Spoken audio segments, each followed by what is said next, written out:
আসসালামু আলাইকুম। এক ছোট বোনের বাসা থেকে কতগুলা মানে কি বলে সাজনা পাঠিয়েছে, তারপরে পিঠা পাঠাইছে, নকশি পিঠা। এগুলো আমি পারি না, কিন্তু অনেক পছন্দের একটা পিঠা। ভালোবেসে আসলে যতটুকুই পাঠাইছে আলহামদুলিল্লাহ। সব থেকে বড় কথা, এখানে অনেক মন থেকে একটা জিনিস যদি পাঠায় তারপরেও অনেক ভাল লাগা কাজ করে। আর অনেক দূর থেকে পাঠাইছে এগুলা তার হাজব্যান্ডের হাত দিয়া, যে কিছুক্ষণ আগে না দিয়ে গেল। যে এটাকে কি বলে, সুন্দর কালারিং কিছু পিঠা। তারপরে যে আরও পাঠাইছে, দেখাচ্ছি। তো জিনিস সামান্য না, মাশাআল্লাহ অনেকগুলা। তো যে এখানেও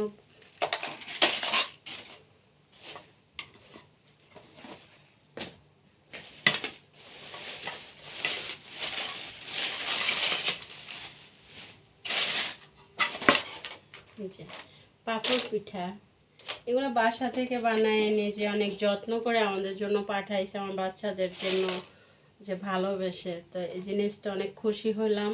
আর আসলে মানুষের মন থেকে যদি একটা জিনিস খুশি মনে দেয়, সেটা অল্প হইলেও ভালো লাগে।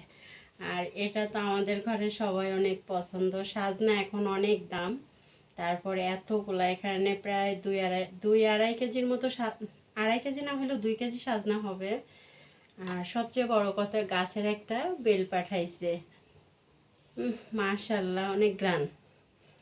তা আসলে ছোট ছোট জিনিসগুলা, বা একটা মানুষ ভালোবেসে একটা জিনিস পাঠাইছে, এটা আমাদের জন্য অনেক পাওয়া। অনেক শুকরিয়া আল্লাহর দরবারে, যে এগুলা পেয়ে অনেক খুশি হয়েছি। আর সবচেয়ে বড় কথা, যে পিঠাগুলা, এগুলা আসলে পারি না বানাইতে। নকশি পিঠা আমার অনেক ভালো লাগে, আমার বাচ্চারাও পছন্দ করে। ঠিক আছে, সবাই ভালো থাকবেন। আর কি বলবো, এখন তো রাত্র অনেক বাজে, সময়টা মনে হয় প্রায় 10টার মতো বাজে। কিছুক্ষণ আগে এগুলা দিয়ে গেল, অনেক ভালো লাগতেছে। আল্লাহ হাফেজ, আসসালামু আলাইকুম।